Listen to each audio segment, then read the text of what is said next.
Decided the question will be what is the role of energy statistics? Why energy statistics is? That's fine.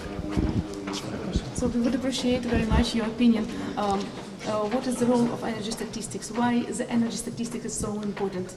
Well, you could start by saying, why is energy important? Energy is really important for society. There would be no societies we know them today without energy.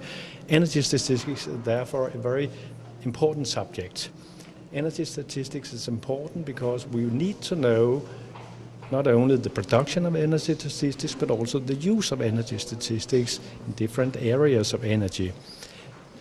Why do we need that? Because the situation, because we cannot take decisions on an informed basis without having very good and quality data. And excuse me for this interruption. So now I think you could come. Yeah. Yeah. So where did I come from? About the data. Why is precise data are important? Yeah. Data is important in energy statistics, like in all kinds of statistics. That if you want, as a politician or other decision maker, to take informed decisions, then you need to have data that could provide you with that information. How is the situation? If you have no data, you don't know the situation at all in society. And this is also the case in energy statistics. Thank you. That was. So, thank you. Do you have the pictures or do you want more pictures? Yeah, he wants also the name.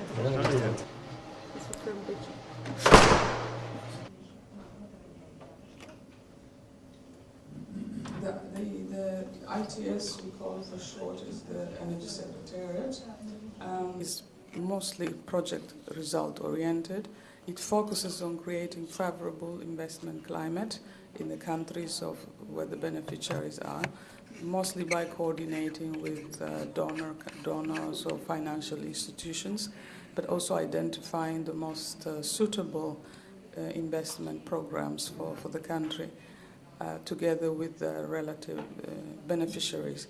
The project is viewed in terms of the impact it has on improving the well-being of citizens, again by improving energy market convergence, improving energy security, as well as promoting sustainable energy development and investment and attraction in the sector.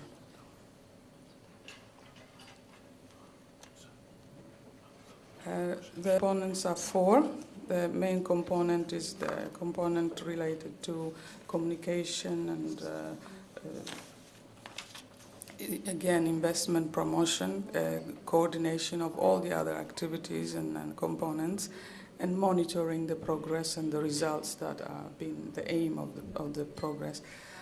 Component B has a horizontal activity in all the subsectors of electricity, gas, regulation, standards, and cross-border trade losses, more technical issues. In component C, we deal with sustainable energy, renewable, and energy efficiency. And component D, again, is focusing on energy statistics and energy balance.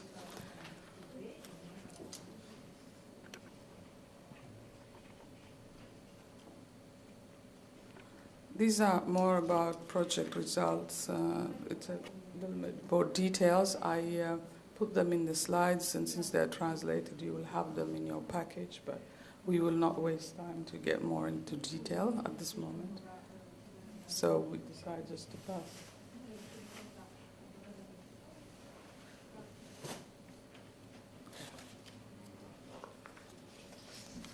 What I would like really to talk about more is about component D. That's the subject of our conference, and it deals with support to statistical cooperation among the countries, partner countries. Not here. Next one. Anyway, it is in your slide, but added later maybe. To increase the capacity, so the cooperation, statistical cooperation that our component D focuses on is to increase capacity of the National Statistics Institutes to produce and disseminate consistent energy statistics, balances, and indicators, to harmonize standards and methodologies for energy statistics and balances in line with international norms, as well as to increase the use of statistics in energy policy and decision-making in the region. So that's really the core of the objectives. And the last slide, in doing so, INOGATE, with all its stakeholders, also cooperates closely with Eurostat, the European main Directorate for Statistics, the EAR, which is the energy area, sort of arm of the OECD, and the ECS, which is the Secretariat, Energy Community Secretariat based in Vienna.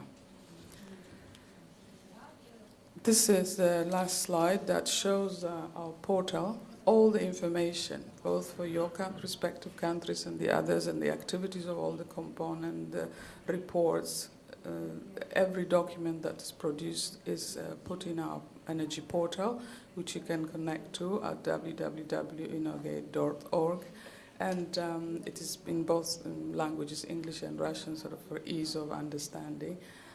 Bear with us at this particular moment because it's not absolutely up to date, as we are undertaking a major overhaul of its style and to make it better and with more input. So if you just logged in an hour or so, maybe you might find some information that is not exactly up to date. So, but that's a very, very useful tool in order to have everything at your desktop rather than carrying huge amounts of documentation that the portal carries.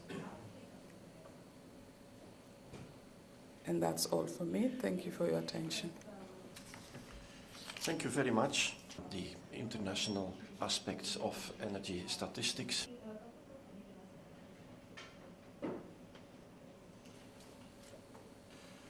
So, which are, first of all, how energy statistics have become vital in our modern society.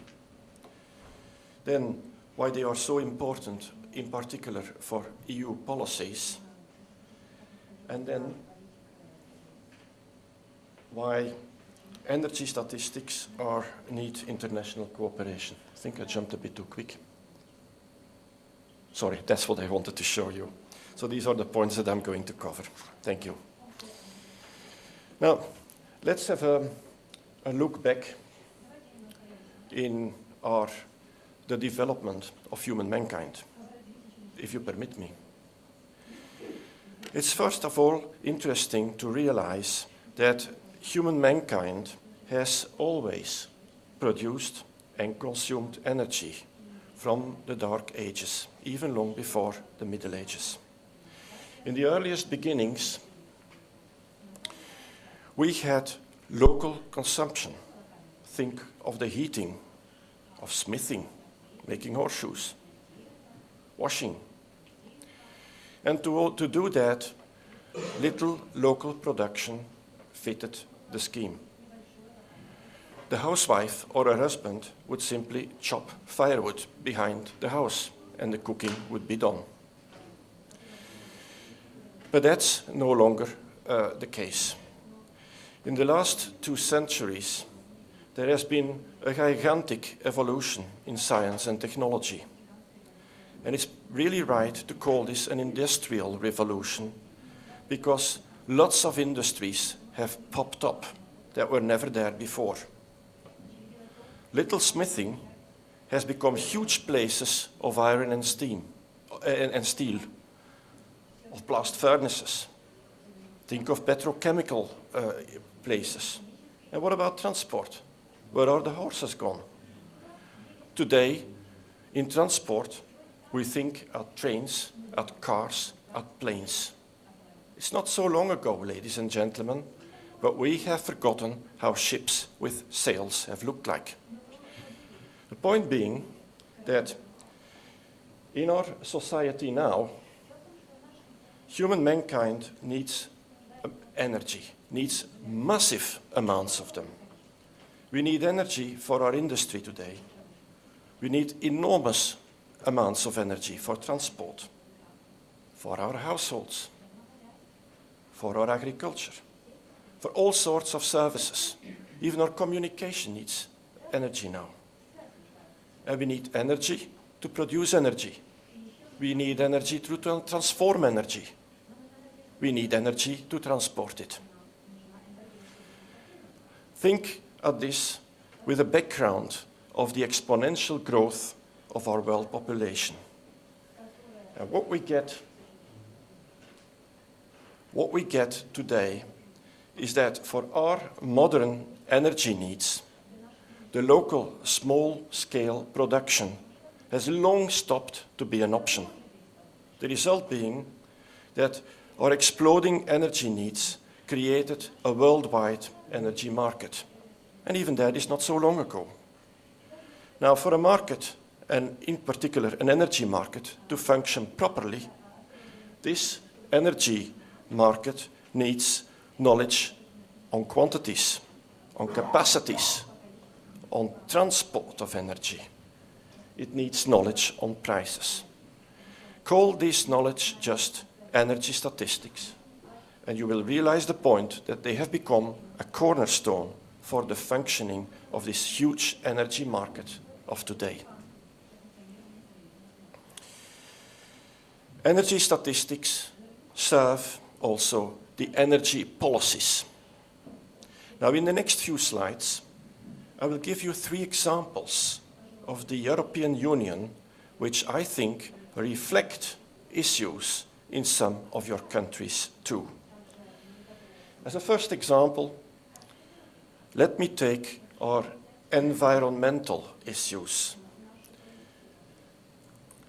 Now, in the modern day thinking of sustainable development, it is an issue that with our massive consumption of energy, enormous problems have appeared with our emissions of greenhouse gases. Now, if I show you this graph, then don't look at all the details. The column to your right are the greenhouse gas emissions in the European Union that are not caused by energy or energy consumption. In the European Union, more than 80% of greenhouse gas emissions are caused by our energy consumption. That is a huge issue in the European Union. Now, to tackle that, we need data. We need data to ensure that policies are fitting the course to reduce our emissions. And in this simple timeline, you see how energy policies are taking shape to tackle the problem. Now, the policy issues can be summarized here as the reduction of energy consumption, the use of renewable energies, and the improvement of energy efficiency. But following this evolution requires constantly updated energy statistics. A second example is the competitivity of our energy market, the integration of our energy markets. For the policy issues that I want to mention there is the development of the internal market, of European electricity and gas networks. Very important for all of us, interconnections, trans-European networks, and obviously research and innovation. Now, to make that work, how would you do that if you wouldn't be informed on offer and demand, on stocks, on prices, production, network capacities? It's all energy statistics. A third example, which is very much alive in the European Union, is our vulnerability in terms of our huge import dependency. Now, we've measured that too. And to give you the flavor of the size of the problem, look at these few figures. All products combined, we import 54% in 2011, latest figures in the European Union. For the oil, you read 85%. For natural gas, 2/3. So the policy issues here are that we absolutely need transparent international markets. In fact, the main products that you see in these timelines are either produced in your countries or they transit to them, through them. So we are very interested in cooperation and in good neighborship with you all. And again, one thing that fits them all is an improvement of our energy efficiency. Now, for all of that, we need not only European Union energy statistics, we need the international ones of all of us. I just put this quickly up in one slide that says it all of what I just summarized. It's like a triangle indeed of competitiveness, of sustainable development, and of security of supply. And all the aspects that you see there require the same thing. They require energy statistics. I want to show you also a few interesting examples how energy statistics reinforces policies. In the European Union, we have the Lisbon strategy, where we refer to as something, this is local jargon, we say 20-20-20. That's just a nickname, if you want. But what it means is that the European Union has committed itself to a 20% reduction in greenhouse gas emissions, to a 20% share of the use of renewable energies, and to a 20% improvement in the European Union's energy efficiency. All this by 2020. Second example are our oil stockholding obligations, which we now agreed between 27 and in short 28 countries, member states, to hold stocks to the equivalent of 90 days of daily net imports or 61 days of daily inland consumption, whichever one of the two is the largest, in order to cope with fluctuations in the availability of our imports of oil or petroleum products. Let me also refer you to our directive of renewable energy, where we aim at a 10% share of renewable energy in transport. Now, when we say all that to our member states, we want them to do it. We want them to show a result in 2020. Have you done that or not? Well, what you need for that are energy statistics to verify the implementation of EU policies. Now that's why national energy statistics, and I hope you will remember that, can become a very strong ally to the policymakers of your countries. Now, for energy statistics to work, we need cooperation. And let me give you a very simple reasoning.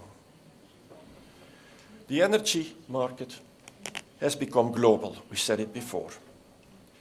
Any market to function properly needs transparent data. So, the energy market needs global energy statistics. Shouldn't be more complicated than that, should it? The main issues there being supply and demand data, capacity, price data, logically, network, transport data, imports, exports. There's a lot there. But stakeholders need these data to be accessible. And there are many stakeholders: suppliers, consumers, importers, exporters, investors, or just analysts. So that's the issue that we are talking of today and tomorrow. Let's think a moment about such international cooperation. and how energy statistics can work technically. Now, thinking of that, it reminds me of my flight to Copenhagen yesterday and a casual chat I had during the flight, during which something came up that we got interested in knowing, hey, what would be the gold price on the market today? So I took the newspaper that I got, and it happened to be the Herald Tribune. And I looked at the market, and what do I read? I read that the gold today costs so and so much dollar per ounce. Now, wait a minute. I am Belgian. I think in terms of euro per kilogram. I look at that figure and I don't understand the damn thing of what that newspaper is telling me. Now, ladies and gentlemen, with international energy statistics, it happens to be exactly the same. International energy statistics can work only if we use the same units, if we all use the same definitions. Briefly said, if we all agree on using the same methodology, or else we will not understand each other. Now, believe me, I have full respect for the culture of all. I deeply respect the sovereignty of the nations that are represented here. But for energy statistics at international level, either we use the same units and the same methodology, and then we will build international statistics. If we don't do that, we will only build another Tower of Babel. Another thing that I also want energy statisticians to be very much on their guard of is quality assurance. Now, regarding quality in statistics, in Eurostat, we sometimes organize an entire conference, nothing on that, but that is not the intention today. Let me therefore just refer you to the Code of Practice, which we have published on our website, and I've left you the link there. And what this Code of Practice does is that it is a reference document for the statistical authorities in the member states of the European Union, and it has taken force of law for all of them.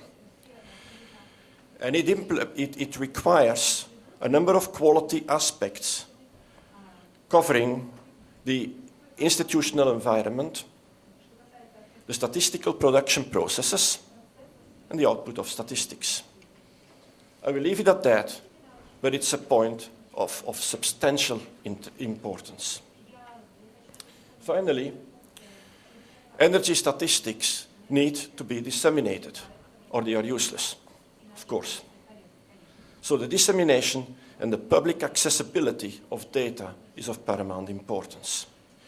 Now, all of these things, Eurostat and the International Energy Agency have a role to play of coordination in methodology, in the creation of or the proposal of units, and so on, including dissemination.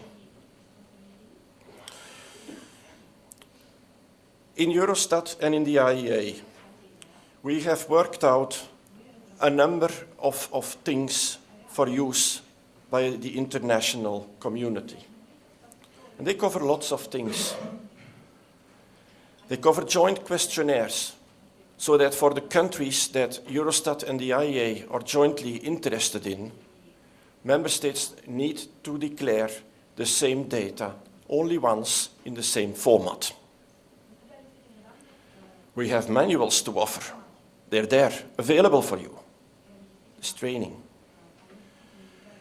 We have an internationally harmonized methodology that reach far beyond the member states of the IEA and of Eurostat. Now, as far as Eurostat is concerned, we cannot offer to most of the nations here represented the processing of their data. But the International Energy Agency can. If you report your data to the International Energy Agency, they can process them, and you will have the benefit of their dissemination tools, and most of all, of the feedback of their quality with all the data that you supply. But now, I'm sorry, Pierre Ballot, because you were going to tell that. I'm walking over your toes now. In a moment, you will hear all these details from Pierre Ballot. But it's very important, so listen carefully to what he says. And what I mostly want to tell you is that undoubtedly you have specific needs in your own countries. So cover these, there's no problem with that.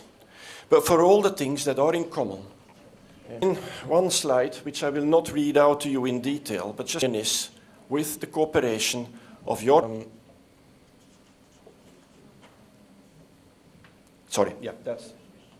of all the initiatives which are undertaken by the European Union. You will see among the list also the energy community, which we will hear more about from Milka Mimovic, who is here today. Now, if I manage to get my conclusions, there they are. We just read them out for you. Okay. First point, reliable, affordable, and clean energy is, in my view, absolutely necessary for the welfare of all. To make liberalized international energy markets work, we need high-quality energy statistics based on the same methodology that is used by all. Remember that without energy statistics you can rely on, you risk poor energy planning and investing in initiatives without the intended effect. And last but not least, bring this back to your governments, because resources for national energy statistics are not like spending money. It's like investing money.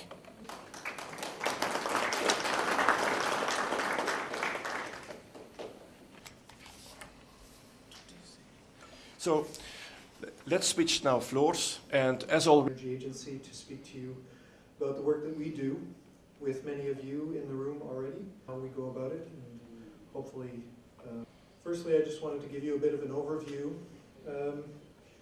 I want to discuss the mission of OECD Energy Statistics, the mechanisms and tools that we use to achieve our goals of collection of comparable, consistent, we do on training and capacity building in different regions of the world, how we go about raising the profile of energy statistics, and how we work to harmonize. The National Energy Agency really works for two main goals: transparency, for better functioning of markets, and better to address the oil shock that happened during that time, to allow member countries stock and have security on energy oil stocks. And so this is one of the main functions of the Energy Data Center, is to help analysis of energy market issues. And so our data is used in some of the main publications of the International Energy Agency, including the World Energy. Resynchronize the slides.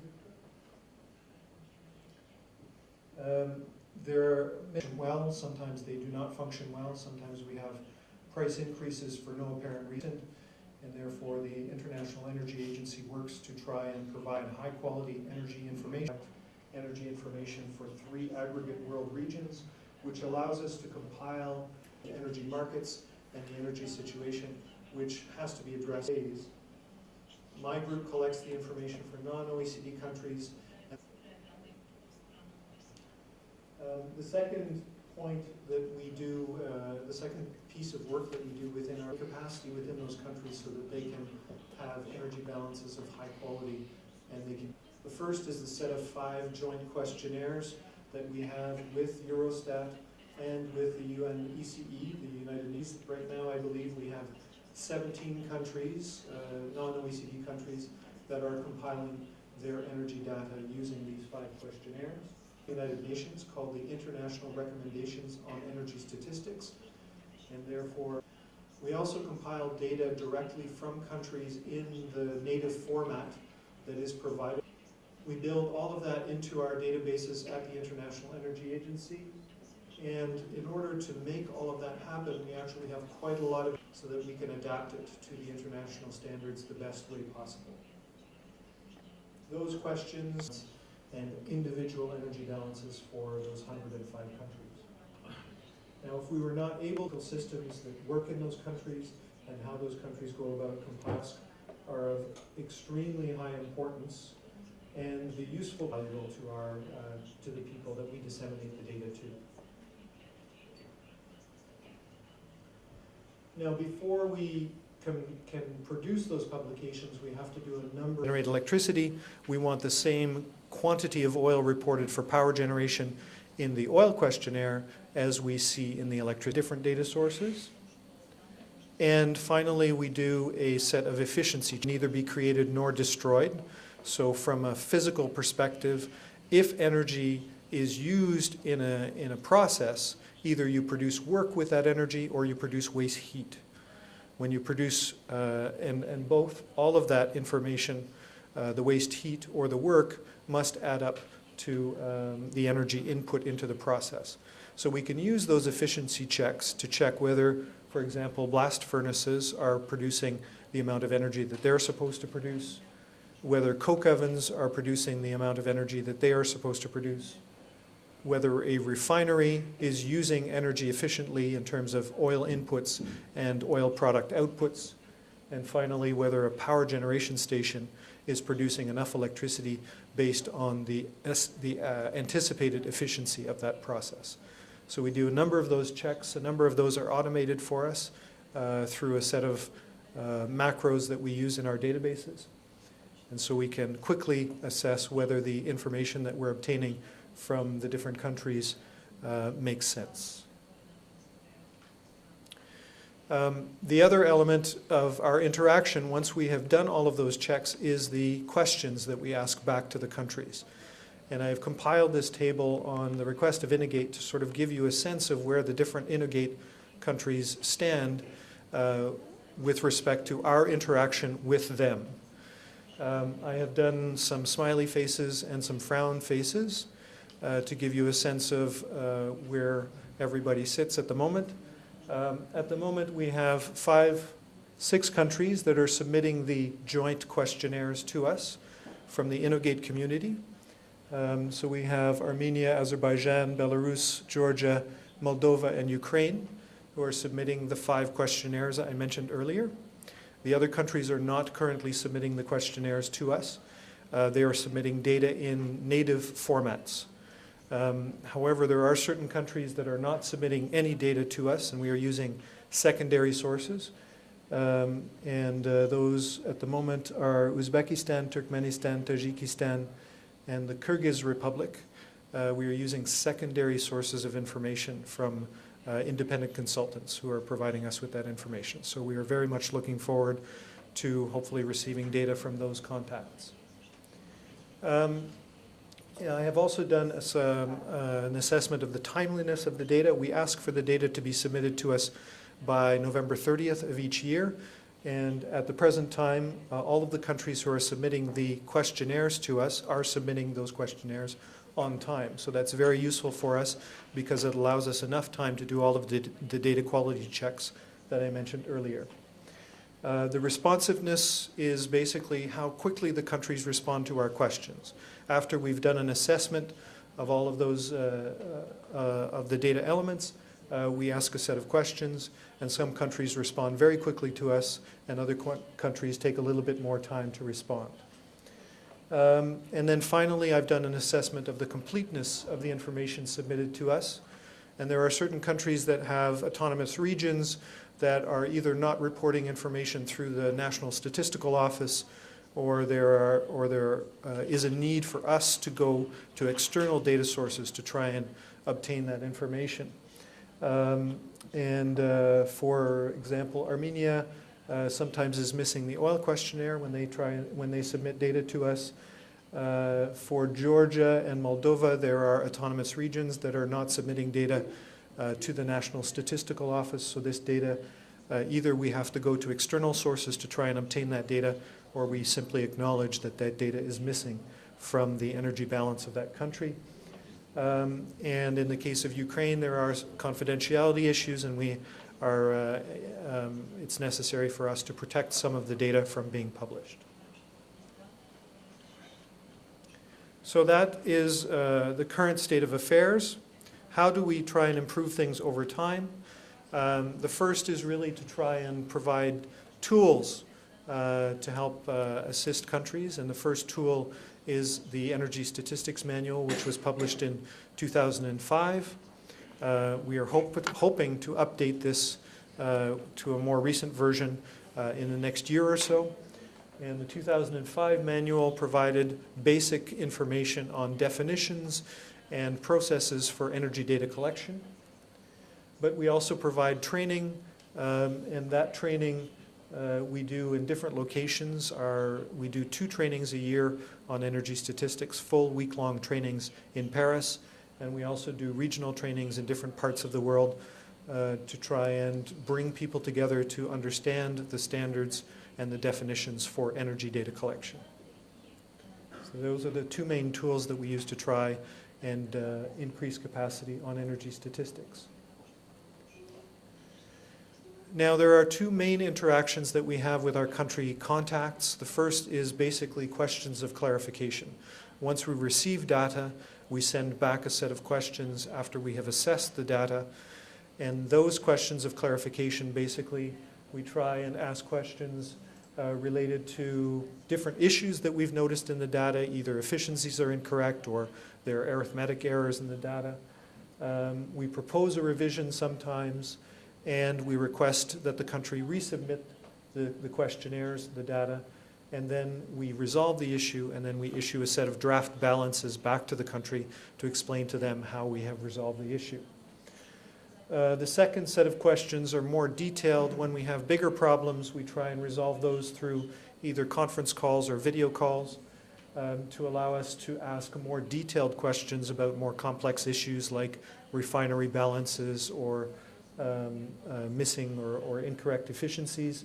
We try and, through that process, also understand the data collection system in the country and then solve the problems together,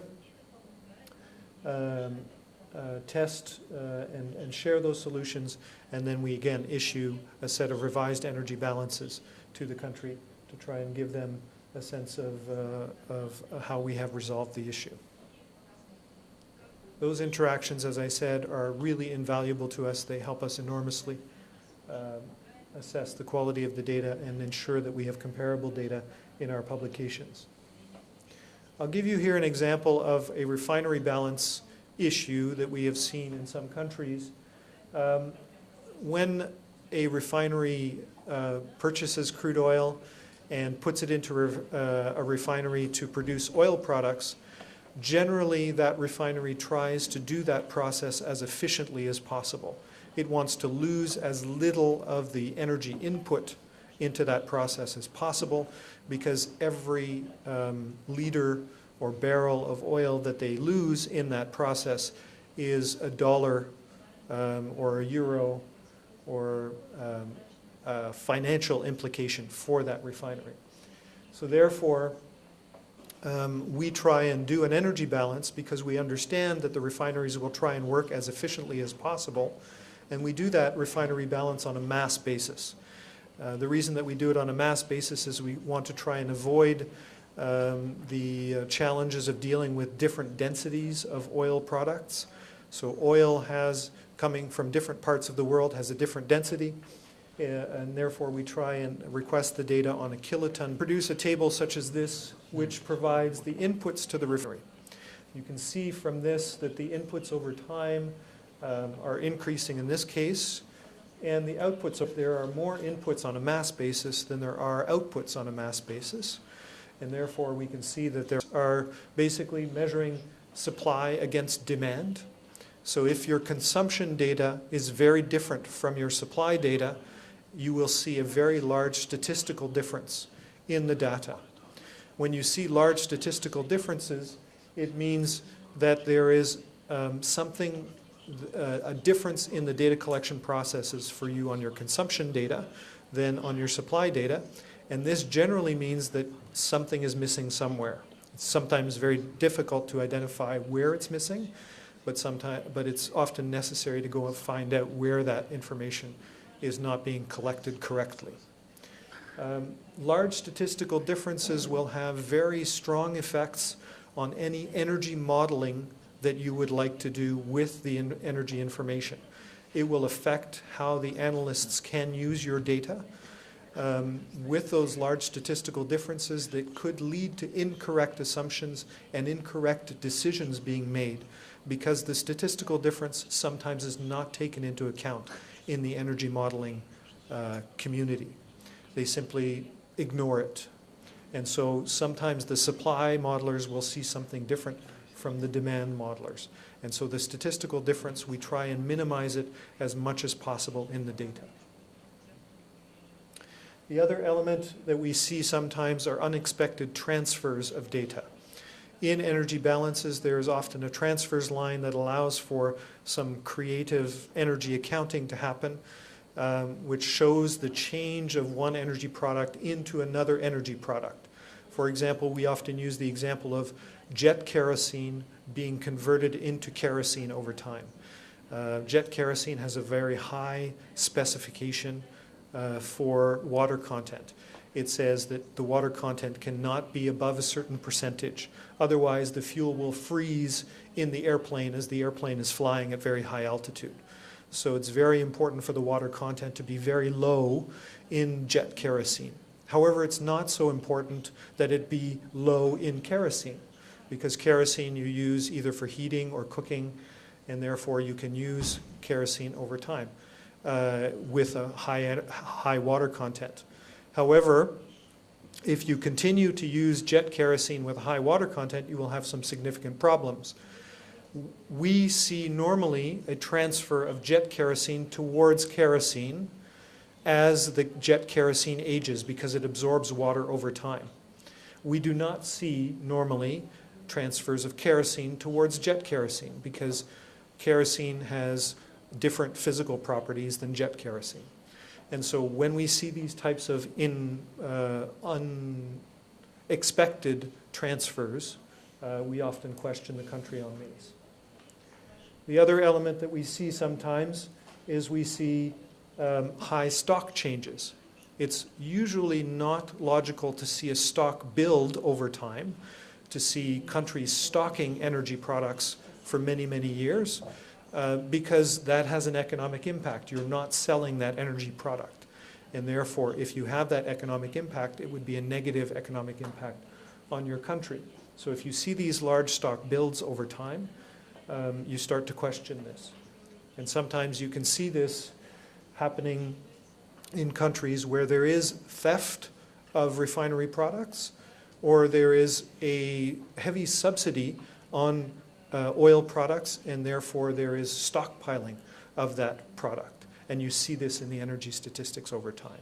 So we see these types of things in the energy data, and we have to question the country as we go forward to compile the energy statistics.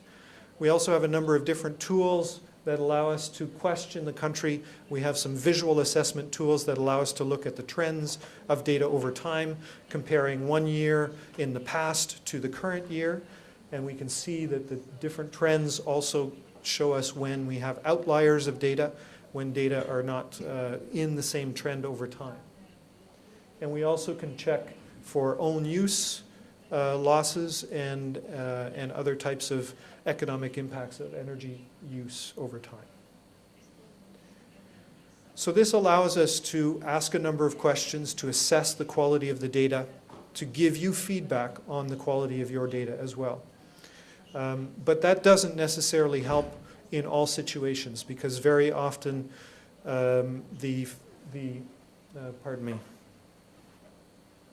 very often energy statistics offices are struggling with resource constraints, with staff constraints, with capacity constraints. And therefore, we must also work to raise the profile of energy statistics. In the past, we have seen this type of situation where energy statisticians are separated from their from their decision makers and from the people who decide on the budgets that go towards energy statistics. So therefore, the IEA works strongly to try and create this type of situation where energy decision makers know how much it costs and the effort required to collect high-quality energy statistics. And we work constantly with our policy colleagues to be able to spread that message, to give them a sense of how important this is. Mr. Garnier often gives this, my boss, Mr. Garnier, often gives this example of a high-profile event where we were able to raise the profile of energy statistics for monthly oil statistics. Here, the King Abdullah of Saudi Arabia is pressing the button to launch the Jodi initiative. And this is a very high-profile event that allowed the raising of the profile of energy data within countries. We also hold a number of conferences over time to try and harmonize and raise profile of energy statistics. This is one of the Jodi conferences that we held. We not only invite governments, but also companies and different representatives from all over the world. And we also have efforts to try and harmonize through the inter-Enerstat process. And we invite international organizations together to try and collect data on a more efficient basis. This reduces the burden for countries. It allows the international organizations to work together more actively, and it leads to more comparable data over time. So in conclusion, our data assessments are very important for us to produce high quality and comparable energy statistics. Energy data is an important and necessary tool to good decision making on energy policy. The IEA is working to assist countries in improving their energy statistics, and it is important for us to keep the contacts within countries and to be able to ask questions of those contacts because it is a mutual relationship. We hope that this information that we provide to you will also be helpful in improving your energy statistics over time. The questions we ask are meant to help, not to criticize. We ask a lot of questions, and sometimes it can be very labor-intensive to answer all of our questions. We appreciate all of the effort that you put into answering our questions, and it helps us, and hopefully it helps you as well over time improve the energy data that you provide to your decision makers. We're also working to raise the profile and to try and make energy data much more important in the eyes of decision makers. Together, we hope to work to make things better over time. Thank you very much.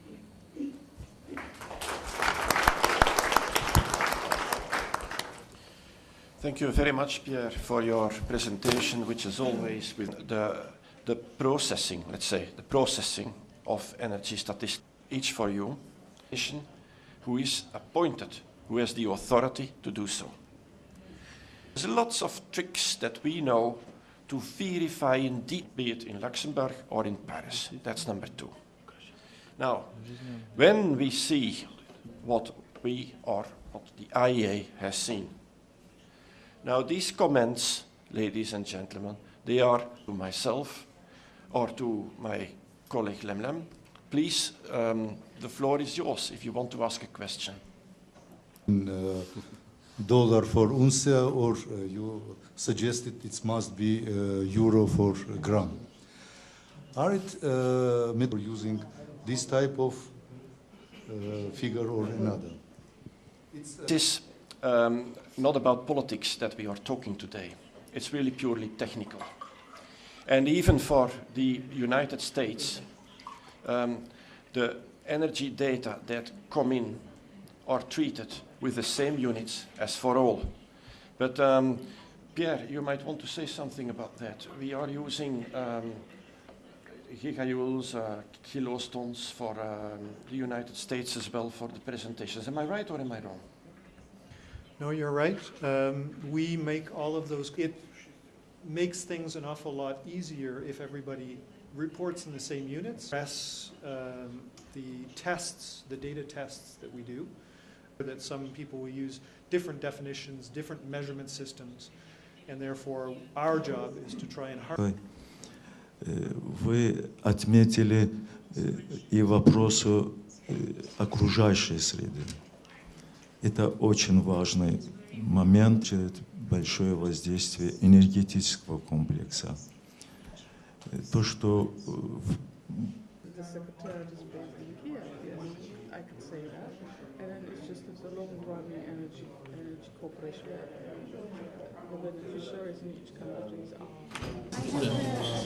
Please, tell about the INOGATE project. The INOGATE program has existed for more than 15 years, and it is meant to have EU cooperation in the energy sector between the EU and between countries of Central Asia and Eastern Europe, located around the Baku, on the basis of the Baku initiative, but located in Black Sea and Caspian region. And this cooperation is based on allowing converging markets, enhancing energy security, fostering sustainable energy for all the consumers in both regions, Europe and the partner countries in Eastern Europe, and attract investments required in these countries as they restructure their environmental and regulatory issues to foster also approximation and integration with the European standards and European energy sector. Чим, власне, корисний для України участь в цьому проєкті? The INOGATE Secretariat. Why the participation of Ukraine is important, especially in this program? Well, participation of Ukraine is fundamental because Ukraine is at the center of all this energy, since in the Caspian and Black Sea countries there are all the countries who have the source of the energy that it's exported to Europe, and the major consumers are in Europe, and Ukraine's role is very central in its transference because it has the gas and also electricity capability to be a hub and the transport. So it's important for that. It's also important because it's the biggest country of all the others, of its neighbors put together, and it's the biggest country that is on the border of the European Union. And on top of that, the Secretariat of INOGATE is based there. So even though we work in all these other 12 countries, having the Secretariat based in Ukraine reflects this importance. В Україні зараз найбільше всіх цікавить питання асоціації. Чи участь в подібних проєктах, скажімо, як INOGATE, могли б наблизити Україну до асоціації з ЄС і якось вплинути, власне, на євроінтеграцію української? The priority issue for Ukraine now is the issue of Euro integration. Is the participation of Ukraine in such a program can facilitate this process? This integration is already started with Ukraine having joined the energy community, which is a binding treaty that expects Ukraine to implement a set of legislative and standard changes in all the sectors, in electricity, in gas, in renewable, in energy efficiency. But we also work at local government level with the mayors, with the communities of promoting the set of changes that will make the integration possible, both in implementation but also at legislative level. So it's happening at every level, and all the people have to be involved in it, not just the civil society, the institutions and local governments. І в першому питанні вона хотіла щось сказати ще про INOGATE, то, власне, я перебив її другим питанням, чи вона, може б, закінчила тут. Very sorry, he interrupted you when you were describing the INOGATE. Could you say something more about INOGATE in general? What the part of INOGATE is, how can I say, INOGATE for us is really an ongoing program that lasted many years, and it operates in every sector, in the infrastructure, working, for example, with system operators and transmission operators in having the best technical, level, the legislators, the regulator and ministry to have the right policy, but also civil society that promotes this concept. For example, for energy efficiency, energy sustainable, we do a lot of workshops, conferences in Sustainable Energy Week that's going to take place in June, for example. We have awareness programs for children or population in their work at school. So it really is elaborated in every level, and our secretariat, our office is open to anyone who wants to be part of this cooperation, both with experts level and on dialogue level. And this is why I pointed out during my presentation about the portal, because the portal contains everything we do, both information, the events, to past and future, and they are in both languages so that it's easy communication. Thank you. Okay.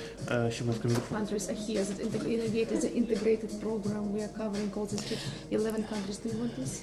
Okay, the cooperation is regional because unlike other projects that European experts operate in one country on bilateral level, this is regional, and it's bringing together all the 12 countries that are members of this program. Through the Baku initiative is just the treaty through which the agreement was taken place to cooperate at this level, and it brings all these 12 countries to have a common understanding of everything, including statistics. Statistics, we heard today at the conference, that is a very key element of gathering the right information to understand the energy balance, to understand the consumption, to really have a common understanding in terms of methodology and numbers of what is in each country's situation, what the need is of energy, to send it, to export it or to import it. It's just the balances, and the statistics is a very fundamental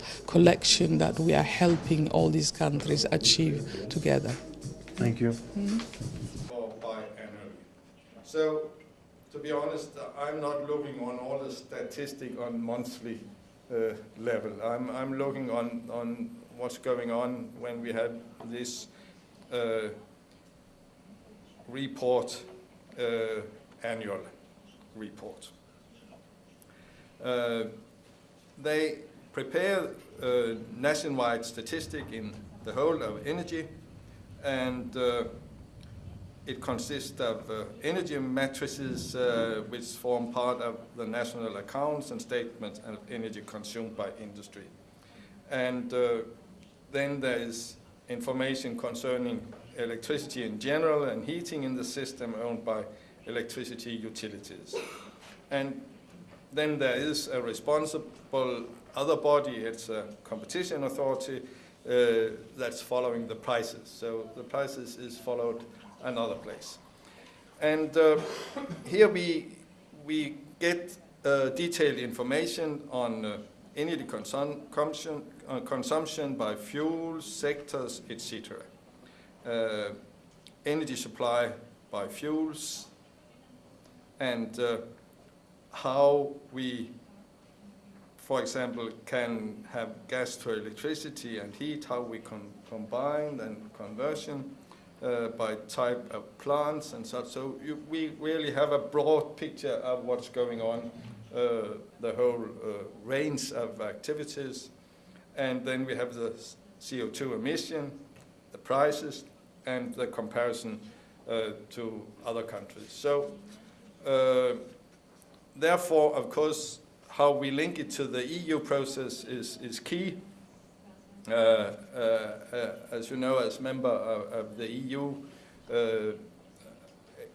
statistic often is the way you can solve the political discussion, because then you can look at the figures, if they are comparable, then you can have the correct discussion, a precise discussion between countries and political forces, and with the arguments based on what's the reality. And here it's mentioned how we are linked to part of this EU programs on development in the efficiency and the CO2 indicators.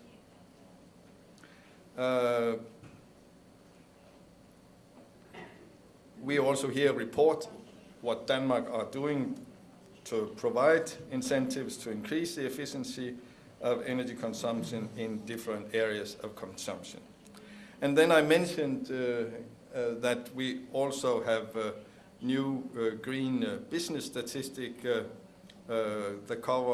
what's covering the production of green technologies, goods and services by Danish enterprises. And that's the reason that we are interested to have that, is that we are focusing on building up also the industry that can change our way of consumption and production of energy. That's part of Danish policy on energy, that we are changing it. And when we are changing it, of course, as politicians, we are also looking on not only on the costs, but also on the benefit. And a lot of the benefits in changing the energy system is linked to job creation, new industry, modernization of society, so to speak. So we try to look at the changes needed due to stronger and stronger regulation on the CO2 and saving point of views, wish for saving energy and energy efficiency as a way to modernize the society, to get the next step forward to a society that it's more efficient and can create new technologies, and linked to new technologies also new jobs. You can see here some figures. Today, the green export accounts for Denmark 10% of our Danish export, linked to, you could call it green or clean technology, and more than 8% of our working force is here. And the part of that, of course, is export, most of it. So we also try to develop such things. And then, how do we use it? When we decide targets and how we measure to reach the targets, we use them. We have to discuss on the playground, a common playground among political parties. That's the key thing here. You have a common playground. You know what's going on, what has development been in the years before, what are the forecasts if we will continue as we are doing, and what will happen when we change, when we put some targets on the table.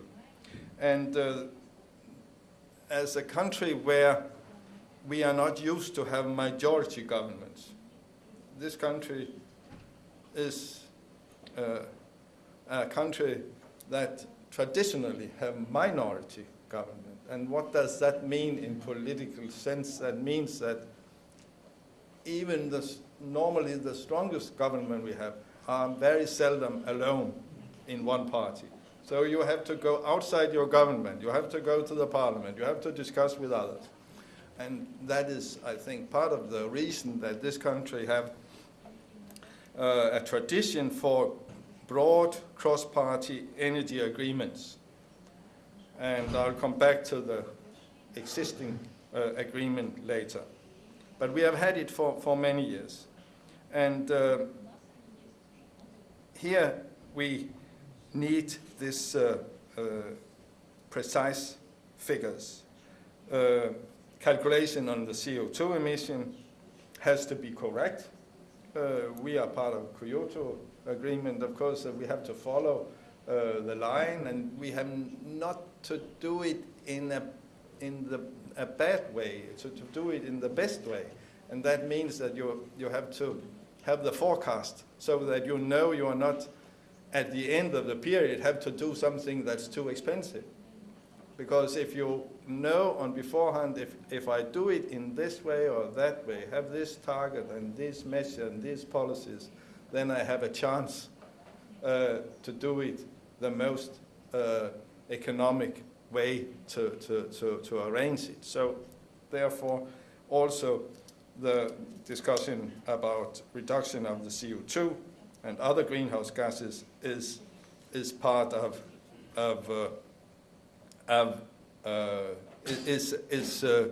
really needs to have very good statistic, because there is a risk if you do not have statistics, if you do not know what will happen in the real world when you make these targets, then perhaps you will have such a big problem in the future. So you will not fulfill your targets, and people perhaps will be angry because it perhaps become more expensive than it should have been if you have known what's going on in the real world when you do this or that. Then I'll use the latest Danish agreement as an example where we have used it. Here you have our targets. It's a decision among 6 of the 7 parties in all parties besides one in our parliament. That means that around 90% of our parliament has voted yes to this. And we have also allocated the necessary money and to fulfill it in a decision, common decision. We have decided the measures, and we have decided the follow-up. And the follow-up, of course, is statistic. How are we moving? Are we moving in the correct direction? Is everything as we have planned or seen and foreseen? More than 35% renewable energy in final energy consumption in 2020. 50% of all the electricity supplied by wind, the biggest amount in the world. Today we have 30. I think we are almost the biggest today, but we dare go to 50 in 2020. And then perhaps you are not familiar with that, but we actually plan to reduce our gross energy consumption by 7.6. And you can hear here 7.6. Who knows today? 7.6. And the reason that we have the figure 7.6 is that you have the forecast, the plans, the statistic. You have seen what's going on before when we have measures, and we can extrapolate them when we changed the incentives. So we have the reason that we can be so precise here is that we really have seen effort of what we have been doing before, and we use the same instruments, the political instruments, and therefore you have 7.6. But perhaps we will reach 7.8 or 4 or 3. I don't know, but we will follow it. And then there is a 34% reduction in greenhouse gases emission in relation to 1990, and you know that's the Kyoto year 1990. Actually, the Danish government has a goal of 40% reduction in 2020, but it's also with other things outside the energy sector, because there's a lot of other areas where we can reduce the CO2, agriculture, and other places. So but the energy agreement will give this 34%. And then some of the examples. That is more energy efficient Denmark. So here you will see the savings, so that the gross energy consumption will have a reduction until 2020. And you can see the figures, and I cannot explain how we have it in that way, but the reason is that we have the statistic, and the people who are used to use the statistic, they can foresee there will come some initiative in our plans on buildings after 2016, where there will be a decision on buildings, energy savings in buildings by 2014. It's in the agreement, and when we have them in 2014, then the figures are planned to be seen in the reality by 2016. That was energy efficiency. Here you can have you see the wind, the growing amount of wind. You can see it from 10. So today we are almost at 30. And here you can also see the shift, because we have planned at what time we will build the new very big wind farms. We will have 2 offshore wind farms before 2020, and one of them will link our grid between Denmark and Germany in a new way through this offshore wind park.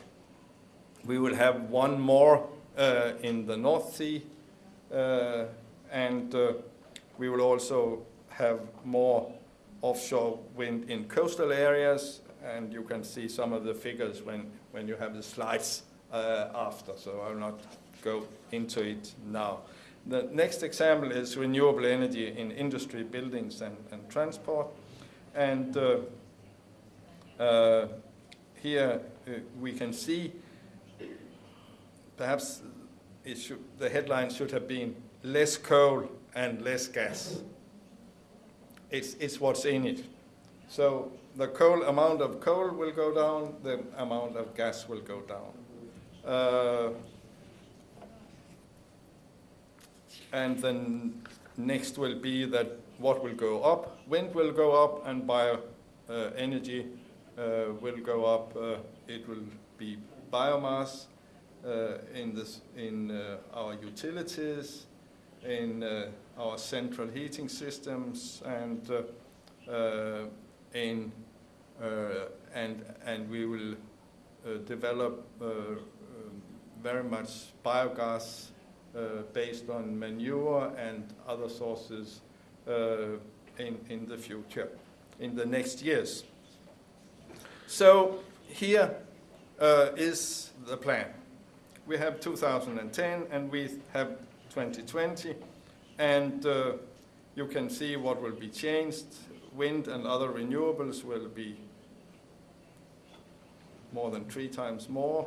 Biomass will grow potentially. Coal will diminish a lot.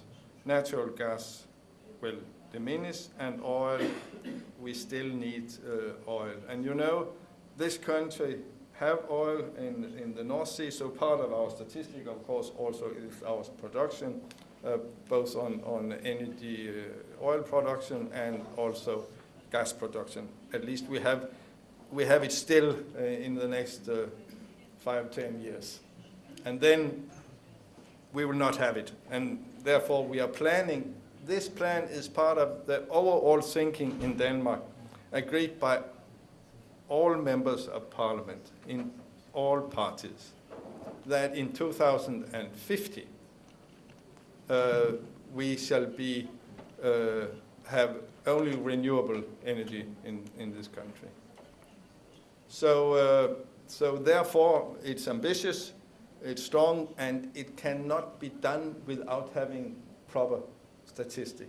We cannot create the plan probably, and we cannot follow the plan carefully if we do not have the statistic.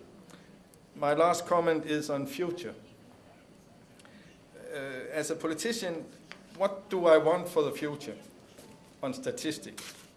Is to be honest, I'm a bit ambitious to have more.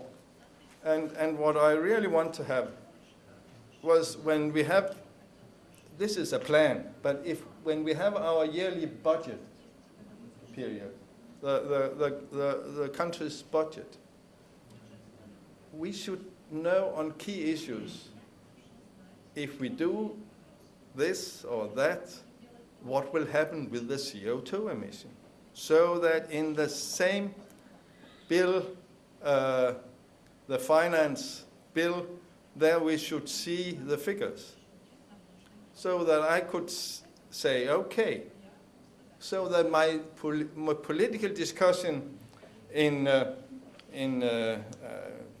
together with the government and together with other members of parliament should have much easier focus on, at the same time, on economic growth, on jobs, and on, for example, CO2 emission. And are we following our plan? Because if we, for example, in the budget, are planning a new railway system, then we have then we can see how much consumption will that take. Will that influence how much CO2 can we use less than we are using today, because we are building such a system. So my dream is, and I hope we will see it in the near future, is that in my country's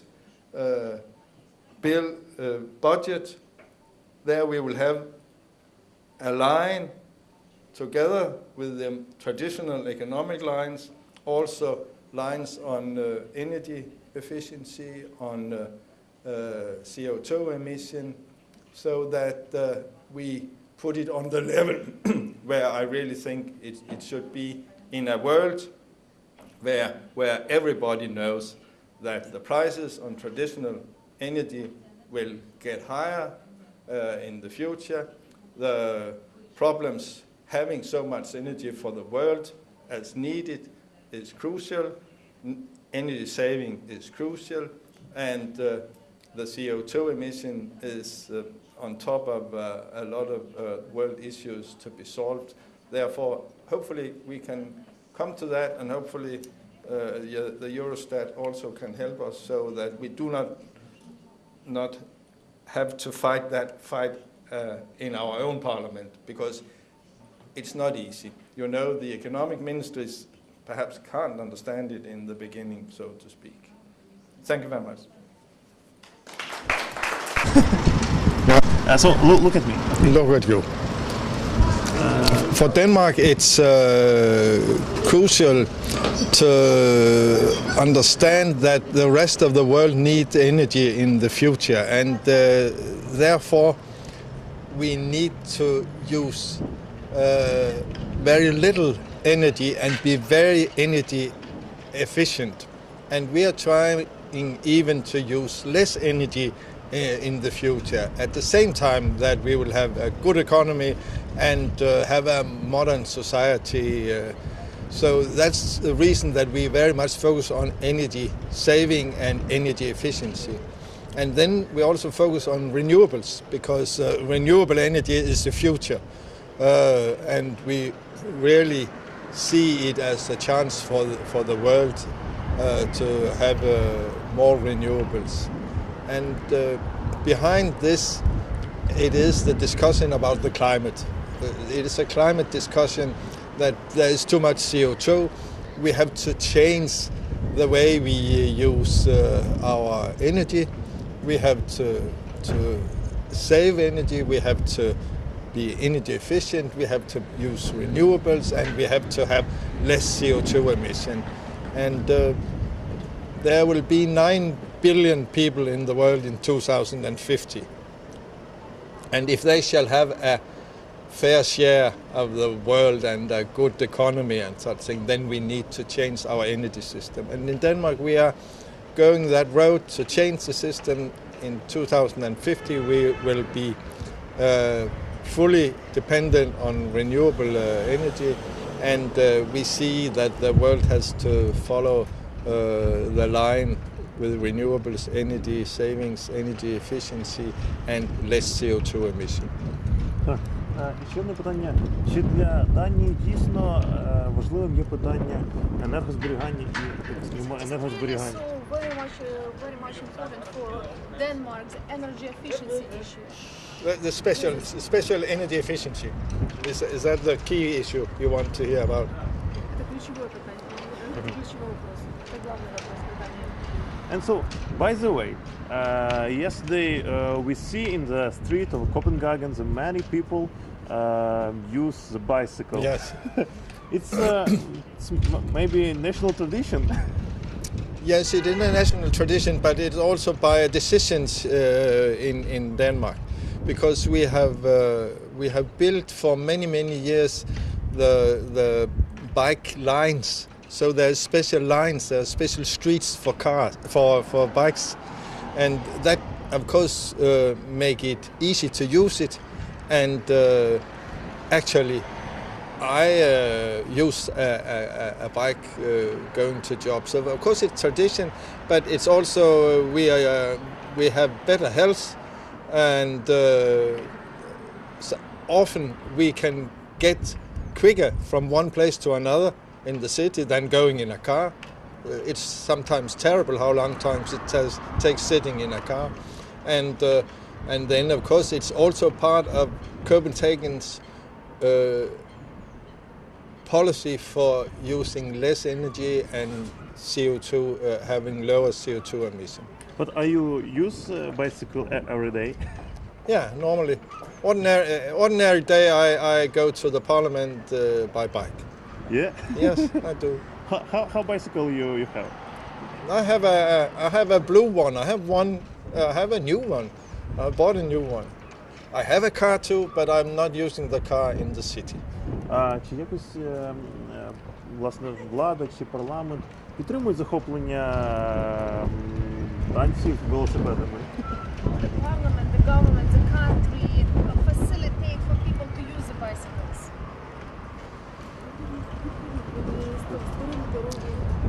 Yes,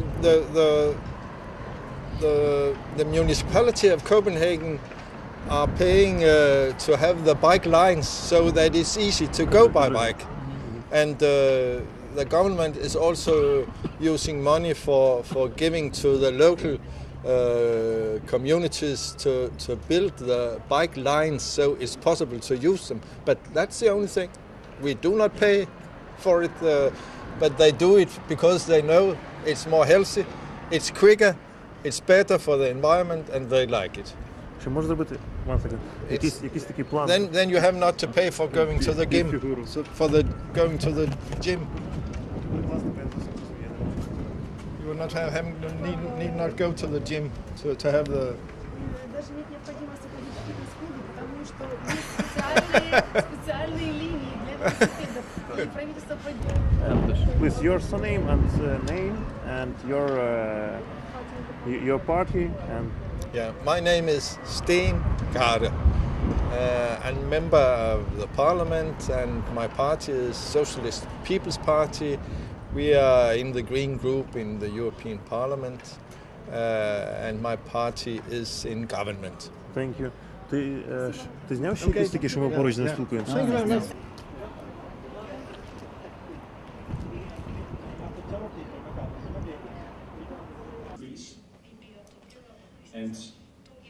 And this is that wind in 2030 and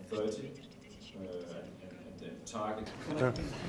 Найперше, я знаю, що міністерство, яке представляє пан Єстер, воно раніше називалося Міністерством енергозбереження, скажімо. First of all, I would like to clarify. I know that the ministry you represent initially was named the Ministry of Energy Efficiency. Well, that's not completely correct. The Ministry of Energy has actually been connected to a lot of different ministries, but right now it's for the last 4 years it has been the Ministry of Energy and Climate, and now for 2 years ago it was combined also with the Ministry for Building. Чи мало позначати назва, власне, Міністерство клімату, енергетики? Що власне, мають на увазі данці, коли кажуть клімату? What Danish people mean when they say climate? And what is the title of your ministry mean? Is it climate, Ministry of Climate? Okay. Yeah, the ministry was formed just before there was this big conference in Copenhagen in 2009. So climate is dealing with the greenhouse gas problems, so that's the meaning of climate. That is the efforts in order to reduce greenhouse gas emissions and how that is integrated into international policies, but also on a national scale on how to adapt to the climate changes that actually will happen eventually. So that's the let's say the understanding of climate in the ministry work field. Що для данського уряду є, власне, і енергозбереження, і перспективи, скажімо, використання відновлюваних джерел енергії, а не, власне, тупого споживацтва, якщо так можна сказати? Why the Danish government is focused so much on energy efficiency and on the renewables? Why energy saving is important for Danish people? Well, I think it's given that energy is an extremely important part of our society,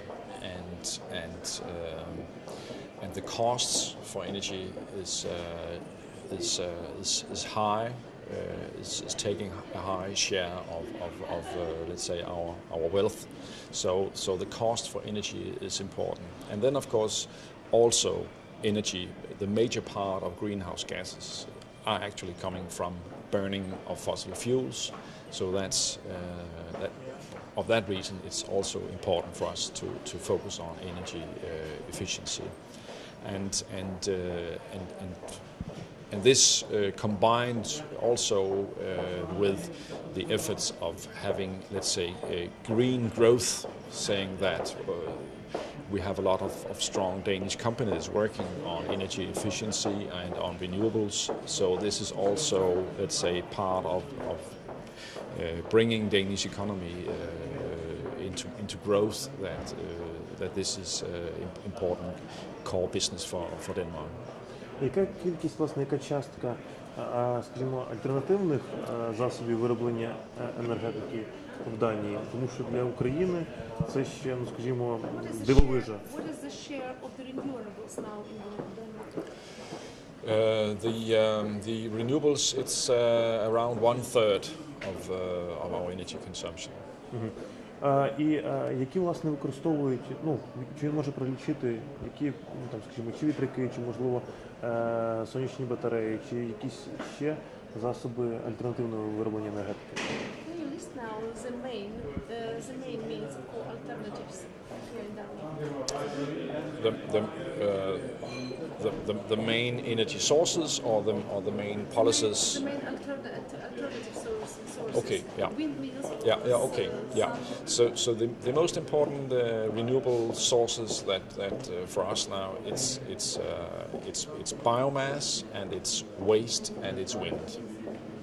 І от найцікавіше про повітряну, чи вітряну ферму, яка знаходиться біля Копенгагена в районі аеропорту. Можливо, він може про неї розповісти, і скільки виробляє вона енергетики, і чи, ну, скажімо, відповідає потребам Данії? Please describe a bit that windmill, which is very nice visibly from the plane near the airport. What is the capacity of it and how it is important for Copenhagen or for Denmark?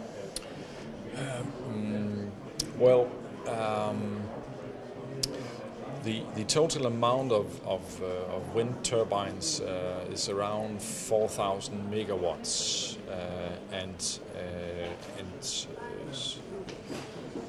the offshore wind turbines each is typically around 2 megawatts capacity, and right now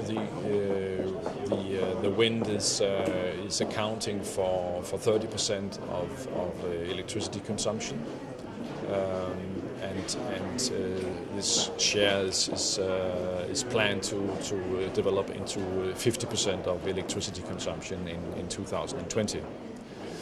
Чи така ферма одна наразі в Данії, чи їх виготовлена мережа скільки? Is there a network of such wind farms in Denmark, which is the biggest one? Well, there are a number of big wind farms placed in the sea around Denmark, and it's just connected to the ordinary grid. So it's just connected to the electricity grid like any other power plants. So yeah, that's more or less it. And the connections are from the sea is coming into the onshore and just connected to the grid. Коли Данія власне дбає про свою, скажімо так, забезпечення енергією, скажімо, електрикою чи газом своє населення, чи вона дбає лише сама про себе, чи це робить якась співпраця з європейськими сусідами?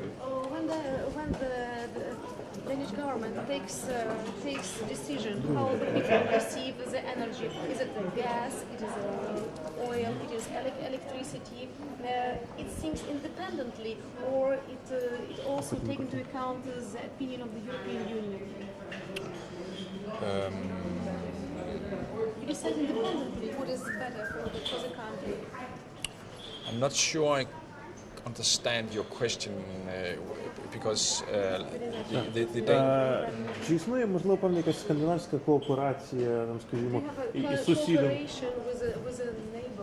Yeah, well, the electricity market is well established in the northern part of Europe, and in the Nordic countries we have a very integrated electricity market, also with Germany and so on.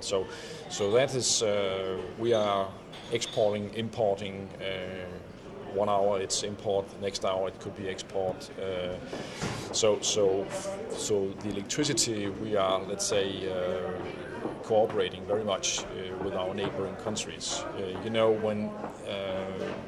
When there's a lot of rain in the Nordic countries, and then we have the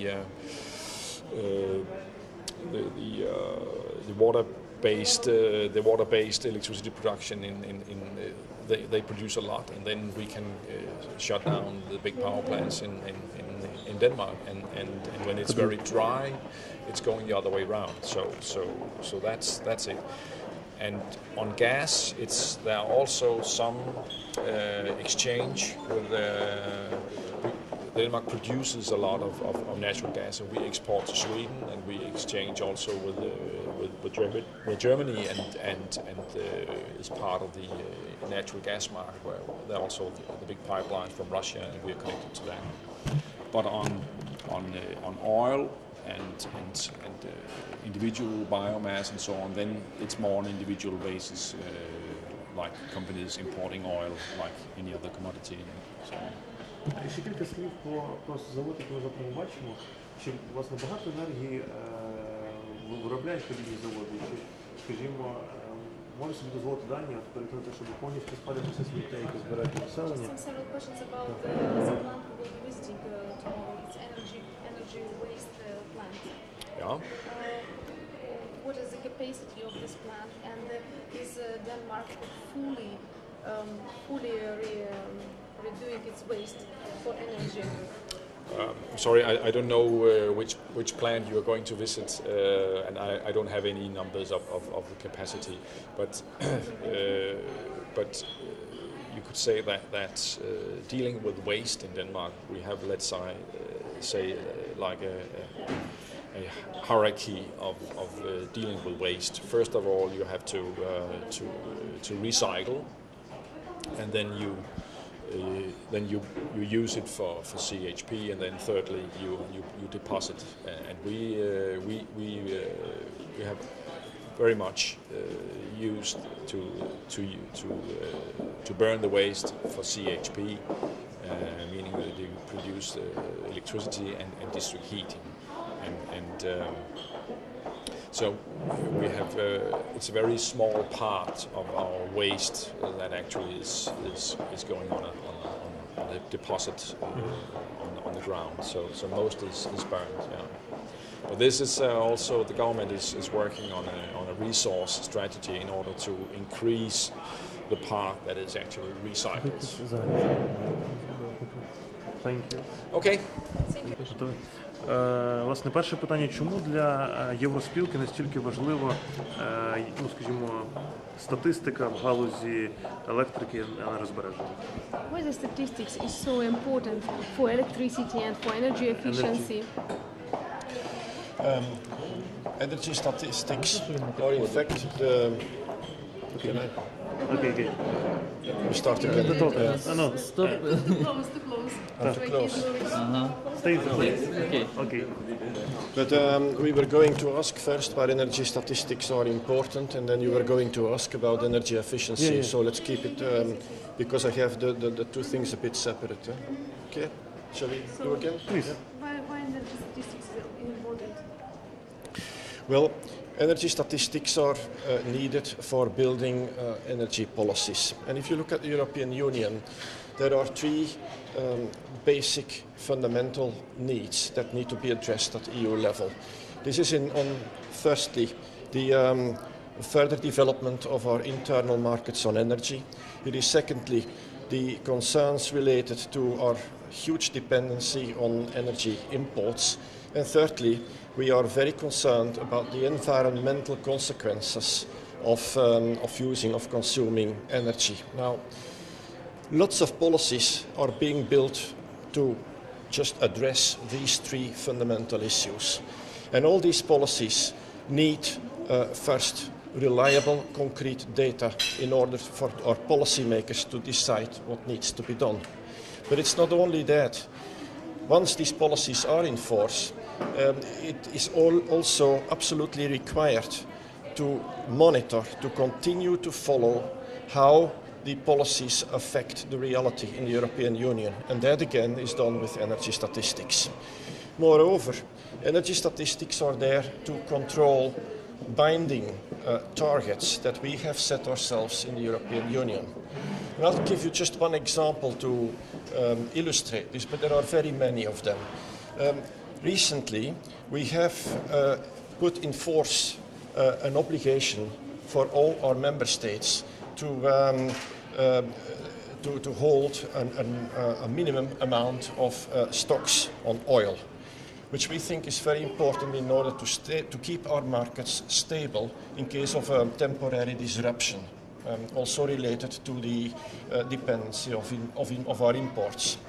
Well, to do that, we need to check that this compliance is being followed. So we have monthly energy statistics that summarize continuously the amounts of oil stocks that there are in all the member states in the European Union, which is after all 27.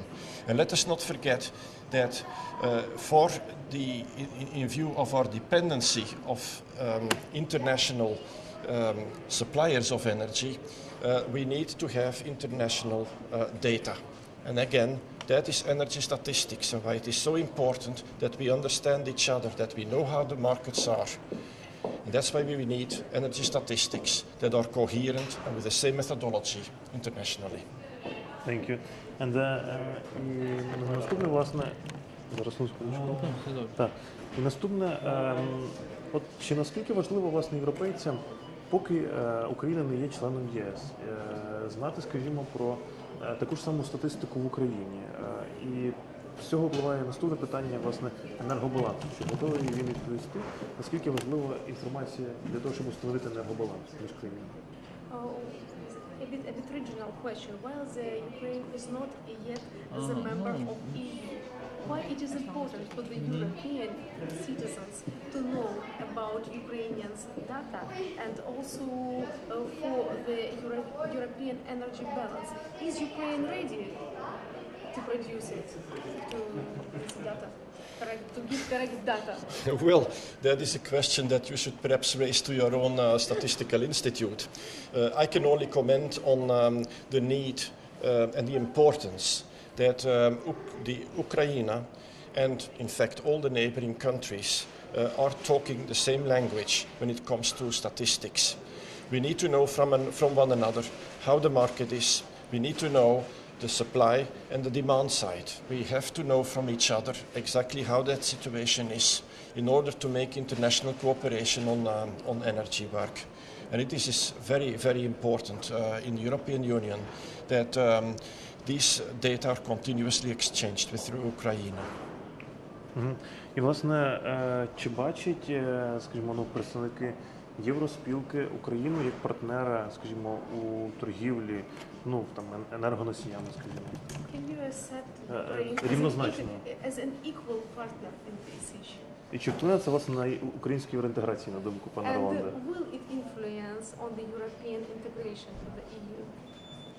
Well, that is a political question for which an energy statistician has only a technical answer. We believe that to our own policymakers in the European Union and in the Ukraine. But I do hope that this cooperation, well, we talk about energy now, and to stay with energy, that these data that we so much need in order to understand each other will be produced with the quality that is needed.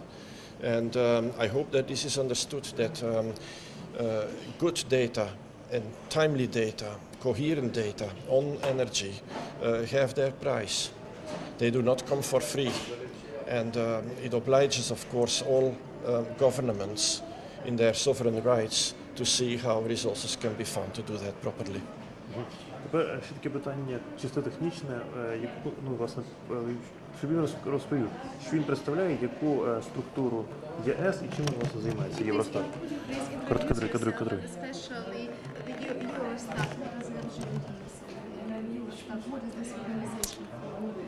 My pleasure. Eurostat is in fact an integral part of the Commission. So let there be no misunderstanding about that. I am working in Eurostat, so I am working in the Commission. This being said, Eurostat is like the statistical branch of the European Union. So our job is data, only data. We produce neutral, objective data about anything in the European Union. So energy, that has been mentioned, but lots of other aspects in the European Union have our attention. Whether we talk about environment or transport or economics, finances, all this is part of our production in the European Union. To do that, in Eurostat, we collect the data from all our member states, which, as you know, are 27 now. And it is a lot of statistical domains that are covered in that sense. So in Eurostat, we work in full cooperation with our member states, and we have created, in fact, a European statistical system for the purpose, where we have a complete platform with our member states to exchange data that they, of course, keep the responsibility for their own state to produce. So we are not producing data for the member states, it's the member states that have to report them to us. Thank you. Okay.